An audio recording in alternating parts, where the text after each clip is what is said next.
का B pharmacy का कोई ऐसा नियम या ऐसी कोई सर्कुलर आया हो या कोई नोटिफिकेशन आया हो पीसीआई की तरफ से जिसके बारे में स्टूडेंट्स इवन कॉलेजेस भी अवेयर ना हो? सर हाँ, ये कई बार होता कि छात्रों तक नहीं पहुंच पाती। जैसे अभी दो बहुत इंपॉर्टेंट डिसीजंस हुए भारत सरकार ने लिए। फार्मेसी काउंसिल का उसमें बहुत महती योगदान है कि 2 साल पहले कई बीमारियों को टॉपिकल डिसीजेस, टॉपिकल मतलब सतही तौर पे जो होती है, तो 14 दिन का प्रिस्क्रिप्शन लिखने का अधिकार फार्मासिस्ट को दिया गया। जैसा कि हमारे पास पिछले काफ़ी दिनों से बहुत सारे स्टूडेंट्स के कमेंट और व्हाट्सएप पर मैसेज थे, क्योंकि बैचलर ऑफ फार्मेसी में काफ़ी स्कोप्स हैं, काफ़ी जॉब के ऑप्शंस बन जाते हैं स्टूडेंट्स के लिए।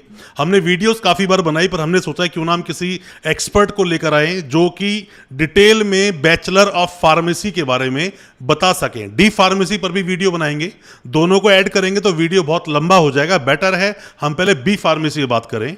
हमारे साथ आज हैं संजय ऋषिश्वर जी, जो कि महाराजा अग्रसेन हिमालयन गढ़वाल यूनिवर्सिटी में अभी कार्यरत हैं और पूरा फार्मेसी यही देखते हैं।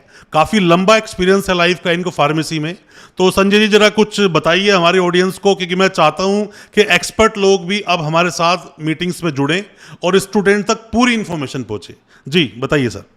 धन्यवाद वीरेन जी। और एक आपने दोबारा मौका दिया जी जी जी और जो मेरा बैकग्राउंड है उसके बारे में मुझे बात करने का मौका मिल रहा है, तो इससे जी बेहतर तो कुछ हो ही नहीं सकता। जी सर। थोड़ा सा मैं परिचय के तौर में, जिससे कि हमारे बच्चों को थोड़ा क्रेडेंशियल्स एस्टैब्लिश होने में मदद जी मिलेगी। जी जी मैंने जो हिंदुस्तान के नामी गिरामी विश्वविद्यालय है फार्मेसी एजुकेशन के बारे में, डॉक्टर हरि सिंह गौर विश्वविद्यालय सागर से बैचलर ऑफ फार्मेसी की।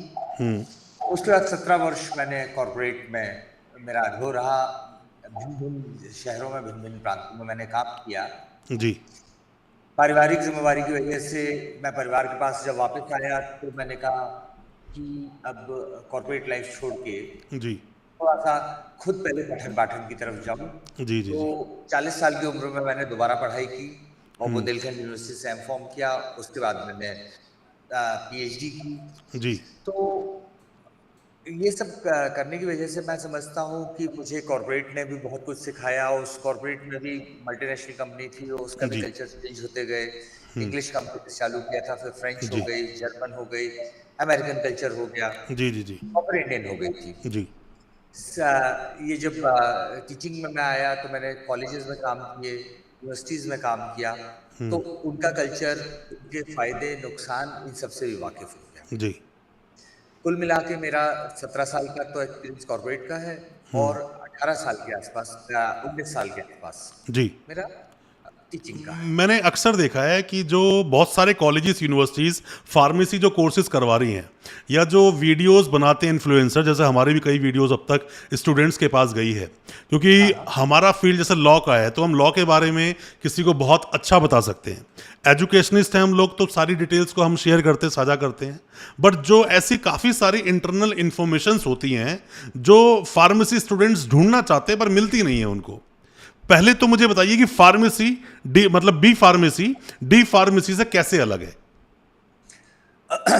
वीरेन जी, ऐसा है, डी फार्मेसी जो प्रोग्राम ही डिजाइन किया गया था रजिस्टर्ड फार्मासिस्ट बनाने के लिए। जी अब ये रजिस्टर्ड फार्मासिस्ट जो होते हैं, जैसे ही आप रजिस्टर्ड फार्मासिस्ट बनते हैं तो आप मेडिकल स्टोर अपना खोल सकते हैं, होलसेल कर सकते हैं, या जी सरकारी अस्पतालों में, प्राइवेट हॉस्पिटल्स में आप बिल्कुल रजिस्टर्ड ठीक है। फार्मासिस्ट हो जाते हैं। जी बी फार्म करके आप ये सारे आप रजिस्टर्ड फार्मासिस्ट उसमें भी हो जाएंगे। जी ये सारे कार्य वो आप कर सकते हैं जो diploma pharmacy graduate, sorry, diploma holder करता है। लेकिन साथ ही साथ वीरेन जी ऐसा है कि जो फार्मेसी एजुकेशन है जी उसमें 3 तरह की डिग्रीज दी जाती है। एक डिप्लोमा इन फार्मेसी जो कि 2 वर्षीय पाठ्यक्रम है, बैचलर इन फार्मेसी ये 4 वर्षीय पाठ्यक्रम जी है, इसके अलावा फार्म डी है। जी फार्म डी पर मैं अभी नहीं जाऊंगा पर कम ही स्टूडेंट्स क्योंकि करते हैं टाइम फार्म हो डी को। जाता है। जी हाँ, तो डिप्लोमा फार्मेसी करने का जो फायदा होता है कि उसको करने के बाद एक छात्र रजिस्टर्ड फार्मासिस्ट बन जाता है। जी रजिस्टर्ड फार्मासिस्ट का मतलब ये हुआ कि वो अपना मेडिसिन का बिजनेस खुद कर सकता है, चाहे वो रिटेल हो, चाहे होलसेल हो, चाहे C&F हो। जी उसको ड्रग लाइसेंस लेने में मदद मिल जाती है। और इस वजह से इसी क्वालिफिकेशन के आधार पर वो सरकारी हॉस्पिटल्स, प्राइवेट हॉस्पिटल्स, जी, इनमें भी रोजगार पा सकता है। जी, बैचलर ऑफ फार्मेसी करके ये सारी चीजें तो हो ही जाएंगी, जी, लेकिन साथ ही साथ पूरा फार्मेसी का फील्ड खुल जाता है। जी, अब फार्मेसी का फील्ड जो खुलने की यदि हम बात करें, एक छोटा सा यदि हम उसको कोरोना के दौरान का ही लेके चलें, तो शुरुआत में जैसे ही पैथोजन ये आइडेंटिफाई हुआ, तो जी, साइंटिस्टों ने सबसे पहले ये ट्राई करना चालू किया कि एग्जिस्टिंग जो मेडिसिन अवेलेबल हैं वो कितनी इफेक्टिव है। जी, तो बिल्कुल। आपने देखा होगा कि कितनी मारामारी चालू हो गई थी, बिल्कुल, चाहे बिल्कुल वो प्रॉब्लम्स थी। पैरासिटामोल 650 हो या बाकी ड्रग्स। जी, और फिर उसके बाद उन्होंने क्लिनिकल ट्रायल्स जो कि शॉर्टन की, क्योंकि मजबूरी थी कि एक तरफ इंसान को जी, बचाया जाए या फिर हम कुछ और करें। तो तेजी से क्लिनिकल ट्रायल्स करा के कोविड की वैक्सीन आ गई। तो ये जो प्रोसेस है जी, कि आइडेंटिफिकेशन से लेके उसका क्योर करना, फिर एक दवा आ जाए तो उसको उसके दूरगामी परिणाम, अब जैसे बहुत सारी इन दिनों चीजें हो रही हैं देश में, देश ही नहीं विश्व में भी हो रही है कि ऑल ऑफ सडन डेथ्स हो रही है, कुछ लोगों को डायबिटीज हो गई है, तो सस्पेक्ट किया जा रहा है कि कहीं ऐसा तो नहीं कि कोविड वैक्सीन का असर हो। लेकिन अभी इसे कंफर्म तब तक नहीं बोला जा सकता जब तक हम इसे लॉन्ग टर्म स्टडीज ना करें। और ये क्लिनिकल स्टडीज पोस्ट नहीं, मार्केटिंग जो सॉफ्टवेयर। जो स्टूडेंट ज़्यादा डिटेल में ना जाना चाहे, जैसे एक साधारण सा स्टूडेंट है, उसके 60-65% नंबर आए हैं, वो बी जी। फार्मेसी करके अपने परिवार को देखना चाहता है, क्योंकि हाँ, परिवार हाँ। की माली हालत अच्छी नहीं है, उसके हाँ, लिए हाँ। जॉब्स के लिए क्या क्या ऑप्शन खुल जाते हैं? सर मैं थोड़ा सा जॉब्स पे आने से पहले थोड़ा ये बच्चों को एक चीज बताना चाहता हूँ, क्योंकि फार्मेसी फील्ड क्या है, नॉर्मली ये होता है कि आप बीमार पड़े, जी, आप डॉक्टर साहब के पास गए, डॉक्टर साहब को आपने सिम्टम बताए, डॉक्टर साहब ने जरूरत समझी तो जी, आपके इन्वेस्टिगेशन कराए और उसके बाद आपको दवा लिखी। जी, बिल्कुल ठीक। जरूरत पड़ने पे नर्सिंग स्टाफ ने या हॉस्पिटलाइजेशन हुआ तो आपकी सेवा शुश्रूषा की, आप ठीक जी, होके चले गए। जी, अब पूरा क्रेडिट किसको जाता है उसके ठीक होने में, कि डॉक्टर साहब बहुत डॉक्टर बढ़िया साहब थे को। और नर्सिंग स्टाफ बहुत बढ़िया था, बिल्कुल, उन्होंने बिल्कुल ठीक। इंजेक्शन इतना बढ़िया लगाया और इतने जी, ये। जी, लेकिन ये दोनों क्या अकेले पेशेंट को ठीक कर सकते हैं यदि फार्मासिस्ट बीच में नहीं होता? बिल्कुल बहुत बड़ा रोल क्योंकि है फार्मासिस्ट का भी। बिना दवा के तो कुछ नहीं हो सकता है। तो बिल्कुल। फार्मासिस्ट को इसीलिए अनसंग हीरो बोला जाता है। जी, वो हीरो जिनके बारे में कोई जिक्र नहीं होता जी, जी, जी, जी, जी, है। बिल्कुल और ये मानता हूँ। बेसिकली हेल्थ केयर ट्रायंगल के हिस्से। जी, तो जी, जी, थोड़ा आप यदि हिंदुस्तान की फार्मास्यूटिकल इंडस्ट्री को पहले बच्चे यदि समझें, तो उन्हें गर्व भी होगा और उनको समझ में आएगा कि इसमें स्कोप कितना है। बिल्कुल ठीक। दुनिया भर में यदि हम बाय वॉल्यूम से मतलब है कितनी यूनिट्स दवाई की प्रोड्यूस होती है, जी, विश्व में हम तीसरे लार्जेस्ट प्रोड्यूसर हैं। ठीक है। जी, और वॉल्यूम सॉरी, ये बात हो रही है वॉल्यूम के हिसाब से, और जी, यदि रूपी वैल्यू में बात की जाए तो हम विश्व के 13वें सबसे बड़े कंज्यूमर हैं। जी, और 13वें क्यों है? क्योंकि हिंदुस्तान में दवाइयां सबसे सस्ती हैं, जी, जिसका श्रेय भारत सरकार को भी जाता है, उनकी दवा नीति को भी जाता है, लेकिन इंडियन फार्मास्यूटिकल इंडस्ट्री का भी इसमें बहुत मेजर रोल है। जी, दूसरी चीज ये है कि यदि हम, क्योंकि अभी मैं वैश्विक परिप्रेक्ष्य में पहले कुछ बताना चाहूंगा, क्योंकि बच्चों को ग्लोबली सोचना पड़ेगा, फिर हम स्कोप पर आएंगे। जी, जी, जी, कि यूएसएफडीए करके एक संस्था है, दुनिया की सबसे stringent body, United States food and drug administration, जी, दवाओं की गुणवत्ता के बारे में यूनाइटेड स्टेट्स में वो करती है। तो जितने भी वहां पर मैन्युफैक्चरिंग प्लांट हैं या कोई विदेशों से भी यूएस में दवा अपने एक्सपोर्ट करना चाहता, तो उसे यूएसएफडीए फैसिलिटीज को अप्रूव कराना पड़ेगा। यूएस के बाद हिंदुस्तान ही पहला मुल्क है जिसमें सबसे अधिक यूएसएफडीए मैन्युफैक्चरिंग फैसिलिटीज अवेलेबल है। एक दो चीजें और बहुत इंपॉर्टेंट है कि हम विश्व में जेनरिक दवाओं के सबसे बड़े निर्माता हैं। जी, 200 से ज्यादा देशों को हम अपनी दवाएं एक्सपोर्ट करते हैं। वैक्सीन के हम सबसे बड़े निर्माता हैं। और तो और जो डब्ल्यूएचओ है, विश्व स्वास्थ्य संगठन, उनकी जो वैक्सीन वो खरीदते हैं सारे विश्व में बांटने के लिए उन लोगों को भी, तो उसकी जो है हम 60 70% रिक्वायरमेंट हिंदुस्तान पूरा करता है। हम्म। यूनाइटेड स्टेट्स जो कि दुनिया का सबसे विकसित राष्ट्र है, उसकी जेनरिक दवाओं की 40% रिक्वायरमेंट हिंदुस्तान से पूरी होती है। तो तो क्या ऐसा पॉसिबल है कि स्टूडेंट एक बी फार्मेसी कर लेता है फिर भी उसकी नौकरी ना लगे? ये सर मैंने अपने 36 साल के अनुभव में आज तक नहीं देखा कि कोई फार्मेसी ग्रेजुएट बेरोजगार है। एक जनरल अगर किसी इंसान की नौकरी लग भी जाए तो क्या हाँ, सैलरी उसको मिल सकती है? सर मिनिमम ये सैलरी की डिपेंड हम बात करता कर है। लेते हैं। हाँ जी, सर कम से कम उसे 18-20 हजार की नौकरी मिलेगी। जी। और यदि वो फार्माकोविजिलेंस में क्लिनिकल ट्रायल्स इसमें चला जाएगा तो 2-3 साल में उसका पैकेज 5 से लेके 8 लाख के बीच में पहुंच सकता है। ओके। डिपेंड करेगा कि वो उसमें कितना इंटरेस्टेड है। बी फार्मेसी का कोई ऐसा नियम या ऐसी कोई सर्कुलर आया हो या कोई नोटिफिकेशन आया हो पीसीआई की तरफ से जिसके बारे में स्टूडेंट्स इवन कॉलेजेस भी अवेयर ना हो? कॉलेजेस अवेयर ना हो ये थोड़ा सा संभव नहीं है। स्टूडेंट्स के बारे में बात कर लेते हैं। जी। स्टूडेंट्स के बारे में बात कर लेते हैं जिसे क्योंकि स्टूडेंट तक सर पूरी इंफॉर्मेशन ना पहुंची हो उसकी। सर हाँ, ये कई बार होता कि छात्रों तक नहीं पहुंच पाती। जैसे अभी दो बहुत इंपॉर्टेंट डिसीजंस हुए भारत सरकार ने लिए। फार्मेसी काउंसिल का उसमें बहुत महती योगदान है कि 2 साल पहले कई बीमारियों को टॉपिकल डिसीजेस, टॉपिकल मतलब सतही तौर पे जो होती है, तो 14 दिन का प्रिस्क्रिप्शन लिखने का अधिकार फार्मासिस्ट को दिया गया। 14 दिन तक? 14 दिन तक की दवाई का प्रिस्क्रिप्शन लिखने का अधिकार फार्मासिस्ट को मतलब दिया कोई अगर गया। बीमार पड़ जाए तो 14 डेज तक की मेडिसिन प्रिस्क्राइब एक फार्मासिस्ट कर सकता है? टॉपिकल डिसीजेस के लिए, टॉपिकल मतलब सतही, जो ऊपर हाथ में पैरों में ऊपर जो होती है उसके लिए। जी जी जी जी। और ये फार्मेसी काउंसिल की पहल थी, लेकिन गवर्नमेंट ऑफ इंडिया ने इसका बाकायदा नोटिफिकेशन जारी किया। फार्मेसी काउंसिल ने इन्फॉर्म भी किया सबको, लेकिन जितना पॉपुलर ये होना चाहिए था उतना पॉपुलर नहीं उतना हुआ। नहीं हो पाया। रीजन दूसरा, रीजन क्या था उसका? समहाउ यूं कह लीजिए कि क्योंकि फार्मेसी में डिमांड एकदम से बहुत बढ़ी है, कोरोना के बाद हर व्यक्ति स्वास्थ्य पर खर्च ज्यादा कर रहा है, तो सारे कॉलेजेस की सीट्स वैसे ही भरती जा रही है। हाँ, इनफैक्ट खाली रहती नहीं है। बच्चों को, अगर मैं इसी को बात करूं आज से 6-7 साल पहले तो सीटें हाँ ही नहीं भरती थी।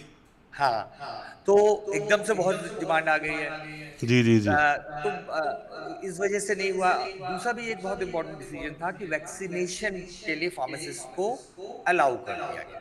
जी अदरवाइज वैक्सीनेशन के लिए या इंजेक्शन के लिए नर्सिंग स्टाफ या डॉक्टर के सुपरविजन के अंडर ही कर सकते हैं। जी। तो वो भी अपने आप में एक बेंचमार्क है। एक प्रपोजल सुना है, पेंडिंग है। ऑनेस्टली मैंने देखा नहीं, लेकिन सुना है, और वो मैं उस पर शक नहीं कर रहा सोर्सेज पर, कि 25-26 जो बहुत ही कॉमन एलिमेंट्स हैं उनकी दवाई लिखने का अधिकार भी फार्मासिस्ट का प्रपोज्ड है। ओके। मतलब फ्यूचर में अगर फार्मेसी कोई करता है, कोई भी स्टूडेंट अभी करता है, तो फ्यूचर में उसके पास काफ़ी स्कोप होंगे अपना फ्यूचर को सुधारने के लिए, फ्यूचर में अपने लिए काम करने के लिए। हाँ। फीस के बारे में थोड़ा बताइए। फीस बढ़ती जा रही है देखा जाए कॉलेजेस की, यूनिवर्सिटीज की। आपकी यूनिवर्सिटी में भी कोई कम फीस तो है नहीं। आपकी भी मैंने फी चार्ट देखा था, मैंने आप लोगों का भी। तो फी इतनी क्यों है? सर यदि एक फार्मेसी का प्रैक्टिकल कराया जाए एक बार का, तो कम से कम 10,000 का केमिकल पानी में बहा दिया जाता है। ओह सर, क्योंकि यही तो सारे बातें केमिकल्स, मैं यही सब बातें जानना चाहता हूं आपसे कि स्टूडेंट तक जो पूरी बातें नहीं पहुंचती। स्टूडेंट तो सिंपल देखता है कि एक कॉलेज में 60,000 फीस है, तो मैं आपको 1.25 लाख फीस क्यों दूं? जी। इसका मतलब वहां प्रैक्टिकल नहीं होंगे। अब सर एक नॉर्मल बात करें, जैसे इंजीनियरिंग प्रोग्राम्स है, मैं ये नहीं कह, इंजीनियरिंग प्रोग्राम्स में फिर एक बार हमने इन्वेस्ट कर लिया किसी मशीन पे, तो उस पर रिकरिंग कॉस्ट कम रहती है। उसकी एएमसी की जी बात आ जाती है, या कुछ रिपेयर्स की जरूरत है, वो आ गई, थोड़ा बहुत रॉ मटेरियल रिकरिंग के लिए लगेगा। फार्मेसी में रिकरिंग कॉस्ट अपने आप में इतनी ज्यादा है, चाहे वो जी केमिकल्स हो चाहे ग्लासवेयर हो। फिर चूंकि ग्लासवेयर में आप काम कर रहे हैं तो उसका ब्रेकेज भी बहुत होता है। और ये है कि यदि हमें बच्चों को क्वालिटी सिखाना है तो हम खुद ही सस्ता यदि करेंगे, जैसे एक नॉर्मल एग्जांपल आपको दे रहा हूँ, बोरोसिलिकेट का ग्लासवेयर होना चाहिए। तो बोरोसिलिकेट का ग्लासवेयर एक लोकल भी मिलता है, एक कॉर्निंग का और बोरोसिल का भी मिलेगा, तो दोनों की कॉस्ट में जमीन आसमान का फर्क होगा। सोडा ग्लास आप यूज करें, किसी जमाने में जब नहीं मिलता तो सोडा ग्लास में लोग यूज करते, लेकिन बिल्कुल वो करते जो थे। प्रैक्टिस नहीं है, हमने बच्चे को ये डाल दिया, तो वो इंडस्ट्री में भी वही जाके करेगा। और यहाँ पर एक गलत डिसीजन पेशेंट की जान ले सकता है, और एक दो बिल्कुल ले दिन सकता है। नहीं, इनफैक्ट यदि बैच देखा जाए, पूरा बैच बहुत करवाया ही जाए। नाजुक परिस्थिति होती है जब स्टूडेंट कुछ सीख रहा होता है। जी हमारी वकालत में बोला जाता है कि कुछ पूछने से ज्यादा जरूरी है क्या नहीं पूछना है, जी क्या सीखना ज्यादा जरूरी है कि क्या नहीं सीखना है। ये बिल्कुल चीजें बहुत जरूरी होती हैं। जी। जी। तो ये सारी चीजें हैं, और इसमें एक जो चीज है, एक हुनर की भी बात होती है। जी। फार्मेसी का कुरिकुलम इस तरह से डिजाइन किया गया है कि उसमें प्रैक्टिकल्स बहुत होते हैं। जी। अब एक तरीका हो गया, प्रैक्टिकल हमने करने को कर लिया। हम्म। कई बार ये भी है कि जैसे अब आपको यदि यूवी पे काम कर रहे हो, यूवी स्पेक्ट्रोमीटर महंगा होता है, एचपीएलसी है बहुत महंगा होता है। जी। अब उसकी प्रोसेस बहुत लंबी होती, तो बैचेस में करते हैं बच्चे। हम्म। तो जिस बच्चे को सीखना होगा वो तो पूरा का पूरा हर चीज सीखेगा। हम्म। कुछ ऐसे भी हो सकते हैं कि वो बस खड़े हुए हैं, उन्होंने कहा भाई रीडिंग दे दे, क्योंकि ग्रुप तो एक ही है। बिल्कुल बिल्कुल बिल्कुल। तो जो हुनर सीखना जो इम्पोर्टेंट है, और उससे ज्यादा इम्पोर्टेंट हो जाता है कि जो सिखाने वाला है उसके पास कितना हुनर बिल्कुल बहुत जरूरी है। है ना? बिल्कुल जरूरी तो है। अच्छा, आपकी यूनिवर्सिटी में अभी जो महाराजा अग्रसेन हिमालयन गढ़वाल यूनिवर्सिटी में जी अभी टोटल सीट्स कितनी हैं आपके पास बी फार्मेसी की? सब बी फार्म की हमारे पास 100 सीटें हैं। 100 सीटें हैं। जी और डी फार्मेसी डिप्लोमा फार्मेसी की? डिप्लोमा फार्मेसी की 60। और एम फार्मेसी की सीट्स? एम फॉर्म में हमने 2 ब्रांचेस में प्रपोज किया है। फार्मेसी काउंसिल ऑफ इंडिया का इंस्पेक्शन ड्यू है। हो सकता है अगले हफ्ते या 15 दिन के अंदर हो जाए। एम फॉर्म इन फार्मास्यूटिक्स और एम फॉर्म फार्मास्यूटिकल केमिस्ट्री। जो इसके डी फार्मेसी के जो एग्जाम्स होते हैं मैक्सिमम मैंने देखा है कि ईयरली मोड पे ही होते हैं। जी ऐसा क्यों? कोई पर्टिकुलर रीजन इसके पीछे? सर, कोई बहुत ज्यादा ये नहीं है, ये ट्रेडिशनली चला आ रहा है और उसको बदलने की ज्यादा जरूरत नहीं पड़ रही है। उसका रीजन ये है कि डी फार्म का जो सिलेबस और जो चलता है या स्कीम चलती है, वो कहलाती है एजुकेशन रेगुलेशंस। ठीक तो है। एजुकेशन रेगुलेशन 2020 के अंतर्गत ये चल रहा है। तो उन्होंने हर सब्जेक्ट की नंबर ऑफ क्लासेस और number of practical hours define किए। अब सेमेस्टर में कन्वर्ट करने में थोड़ा सा कंफ्यूजन ज्यादा क्रिएट हो जाएंगे। जी जी जी। और और bachelor of pharmacy semester mode पे ही चलता है? जी अच्छा, एक चीज और आपसे शेयर करना चाहता हूँ कि ये डिप्लोमा इन फार्मेसी चल रहा है, लेकिन वे बैक ये डिसाइड किया गया था कि डिप्लोमा फार्मेसी पर स्कोप वो ज्यादा नहीं रहेगा। फिर बीच में बात आई ब्लेंडेड मोड की भी। लेकिन जो आज की डेट में ये है कि बच्चों को जिसको फार्मेसी में कैरियर बनाना बहुत, वो बी फार्म करता है। और जिसका फैमिली बिजनेस है या जिसको बिजनेस में इंटरेस्ट है, या जो सुकून की नौकरी चाहता है, कि क्योंकि हॉस्पिटल्स में थोड़ी सी नौकरी सुकून की भी होती है, जी जी जी। नंबर ऑफ आवर्स कम होते हैं, तो वो उस बिल्कुल तरफ बिल्कुल। जाता है। अच्छा, तो आपकी अगर मैं पर्सनली आपसे ही पूछूं कि आपको इतना बड़ा एक एक्सपीरियंस है फार्मास्यूटिकल में, जी तो स्टूडेंट को मतलब दोनों तरफ से देख के बताना मुझे आप, स्टूडेंट के लिए अगर डी फार्मेसी करता है तो किन स्टूडेंट्स को डी फार्मेसी ही करनी चाहिए, और जो बी फार्मेसी करना चाहते हैं किन स्टूडेंट्स को बी फार्मेसी ही करनी चाहिए? मतलब ऐसे कैसे आप डिवाइड करोगे स्टूडेंट्स को? सर, उसका बहुत सिंपल है। यदि बच्चे के अंदर एंटरप्रेन्योरशिप है, वो बिजनेस की तरफ जाना चाहता है, या उसको एक ठहराव वाली जिंदगी चाहिए, तो डिप्लोमा इन फार्मेसी कर लेना चाहिए। दूसरी तरफ यदि बच्चे को चैलेंजेस चाहिए, क्योंकि फार्मेसी साइंस की तरह एक इवॉल्विंग फील्ड है, रोज नई नई बीमारियां आ रही, रोज नई नई बिल्कुल दवाएं आ बिल्कुल रही, बिल्कुल। रोज कंसेप्ट्स आ रहे हैं। अब पर्सनलाइज्ड मेडिकेशन की भी बात होने लगी। तो इतना जो स्कोप होता जा रहा है, या उसको इंडस्ट्री में जाना है, तो ऐसे बच्चों को बी फार्म में जाना चाहिए। लेकिन वीरेन जी, इतने सालों में मैंने एक चीज देखी कि कई बच्चे जो है डी फार्म कर लेते हैं, और वो कहीं ना कहीं ये है कि मोहल्ले पड़ोस के या घर वालों ने सलाह दे दी कि डी फार्म कर लो। उसमें से कई बच्चे डी फार्म करने के बाद वो लेटरल एंट्री लेके बैचलर इन फार्मेसी प्रोग्राम में आते हैं। आते हैं, क्योंकि डी फार्मेसी करने के बाद बी फार्मेसी 3 साल की रह जाती है ना। 3 साल की रह जाती। लेकिन यदि अपन प्रैक्टिकली देखें, तो बी फार्म में देखिए, डी फार्म बी फार्म दोनों में क्वालिफिकेशन तो सेम है, एलिजिबिलिटी की। बिल्कुल सेम है, बिल्कुल 12वीं बिल्कुल। पास, फिजिक्स केमिस्ट्री मैथ्स या बायोलॉजी। अब यदि वो सीधे बी फार्म करता 4 वर्ष में करता, डी फार्म कर रहा 2 वर्ष में कर रहा, और यदि डी फार्म करके बी फार्म कर रहा तो 5 वर्ष में कर रहा। बिल्कुल ठीक। तो ये अलग अलग है। तो बच्चों को कई बार ये होता है कि आप 12वीं पास बच्चा है, आप देखें तो 17-18 साल 19 का बच्चा है वो 20 साल की उम्र में पास आउट हो जाता है, तब जाके थोड़ा सा मैच्योर होता है तो उसको लगता है मैंने ये डिसीजन शायद गलत है, तो फिर मैं वो आपसे आपसे मैं ओवरऑल लास्ट में, क्योंकि वीडियो हमारा ऑलरेडी लगभग 20-22 मिनट का हो चुका है, हाँ, तो मैं आपसे लास्ट में, हालांकि दोबारा फिर से हम लोग एक मीटिंग में आएंगे, स्टूडेंट्स के सवाल आते रहते हैं हमारे पास। हाँ, मैं आपसे सिर्फ इतना सा पूछना चाहूँगा कि आप एक यूनिवर्सिटी में कार्यरत हैं, यूनिवर्सिटी में स्टूडेंट्स आते हैं, स्टूडेंट्स एजुकेशन लेते हैं, एक बेसिक कोई प्रॉब्लम जो आप देखते हैं डी फार्मेसी और बी फार्मेसी स्टूडेंट्स के साथ? सर होता ये है ना कि हम इनफैक्ट केवल फार्मेसी में नहीं, मैं सारे फील्ड्स की बात करूं, जी। 12वीं में बच्चा जब पहुंचता है, परीक्षा दे लेता है, उसके बाद वो कैरियर के बारे में सोचता है। इनफैक्ट यदि मैं साइंटिफिक स्टडीज की बात करूं तो बच्चा एग्जाम्स के बाद छुट्टियां मनाने कहा जाएगा, उसका क्या प्रोग्राम रहेगा, उस पर महीनों डिस्कशन करता है, अपने कैरियर बिल्कुल के बारे में कोई नहीं सीरियसली करता। नहीं सोचता है।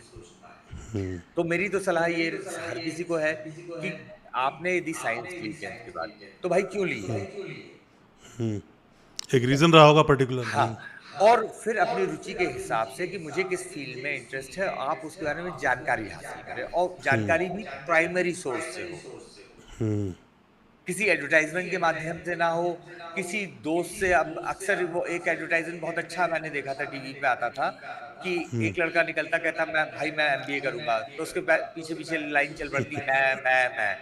होता ये है, होता भेड़ है, होता है। ये भेड़ चाल हाँ। नहीं होनी चाहिए। है, हर बच्चा अलग है, हर बच्चे की अपने स्ट्रॉन्ग पॉइंट्स हैं, तो वो स्ट्रॉन्ग पॉइंट्स के हिसाब से कैरियर्स के बारे में मालूम करे, कोई प्रॉपर कैरियर वाले लोगों से बात करे, प्रॉपर जो हम बात कर रहे हैं प्राइमरी सोर्सेज से जानकारी हासिल करे। ठीक है, जैसे आपका बायस कोई नहीं रहता, जी, जी, जी।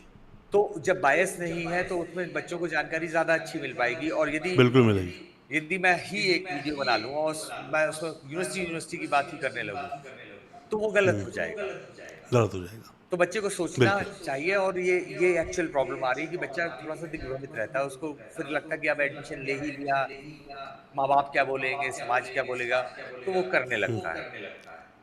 तो जी। मेरी सलाह तो यही रहेगी कि हर बच्चे को थोड़ा-सा कैरियर तो जैसे आज का हमारा ये वीडियो था बैचलर ऑफ फार्मेसी पर, दोबारा सर के साथ कनेक्ट करेंगे, डिप्लोमा फार्मेसी पे बात करेंगे, और अलग से किसी वीडियो में एम फार्मेसी पर भी बात करेंगे। सर, और एक जो भी अभी स्टूडेंट्स के सवाल आएंगे, उन सवाल को भी नेक्स्ट वीडियो में ज़रूर छेड़ेंगे। पर सर लास्ट में, एट द लास्ट, क्योंकि आप ही का आज पूरा स्टेज था तो आप ही को बोलना था, तो कुछ लास्ट मैसेज जो आप सबको देना चाहेंगे हाँ जी। फार्मेसी स्टूडेंट्स को? सर मैं बिल्कुल देना चाहूँगा, क्योंकि वो बहुत ज़रूरी है। जी। आप बच्चों, आप किसी भी उसमें लें, इंस्टीट्यूशन में प्रवेश, एक जो चीज़ है उस विश्वविद्यालय या उस कॉलेज के बारे में सबसे पहले तो ये मालूम करें कि वो फार्मेसी काउंसिल ऑफ इंडिया से अंडर सेक्शन 12 के अंतर्गत अप्रूव्ड है या नहीं, या जी उसका बिल्कुल। स्टेटस क्या है। जी, जी, जी। और उसके लिए जानकारी प्राप्त करने का सबसे बढ़िया जरिया है फार्मेसी काउंसिल ऑफ इंडिया की वेबसाइट, जिसमें उन्होंने दिए हैं अप्रूव कॉलेज। सब मेंशन डिटेल होती है। और जी। वो अप्रूवल कब तक है, ये भी एक इम्पोर्टेंट है। हो सकता है 4 साल पहले अप्रूवल मिला हो, अभी क्या स्टेटस है किसी को नहीं मालूम। बिल्कुल, पहली चीज़ बिल्कुल। ये हो गई। दूसरी चीज़ ये है, आप जब प्रवेश के समय फीस मालूम करें, तो आप सारी चीज़ें मालूम कर लें। नहीं तो आपको फीस कई लोग बता देते हैं कुछ, उसके बाद जब आप पहुँचते हैं तो प्रॉस्पेक्टस के नाम पे, एडमिशन फीस के नाम पे, एनरोलमेंट के नाम पे, एग्जामिनेशन, ड्रेस, कॉशन, जितनी फीस आप 1 साल की दे रहे हो, लगभग उतनी आप मिसलेनियस पे देते हैं। मिसलेनियस फीस दे रहे हैं, फैक्ट है, तो ये होता है 2 ऐसा। चीज़ों के बारे में ज़रूर मालूम करना चाहिए। बहुत बहुत शुक्रिया संजय जी। थैंक संजय ऋषिश्वर जी आज हमारे साथ थे, महाराजा अग्रसेन हिमालयन गढ़वाल यूनिवर्सिटी की तरफ से। उन्होंने आपको बताया। दूसरी वीडियो को आप वेट करें, जो भी सवाल है कमेंट बॉक्स में पूछें, और वीडियो अच्छा लगा हो तो लाइक जरूर करके जाएं और चैनल को सब्सक्राइब करके जाएं। Thank you sir. बहुत बहुत शुक्रिया, धन्यवाद सर, धन्यवाद।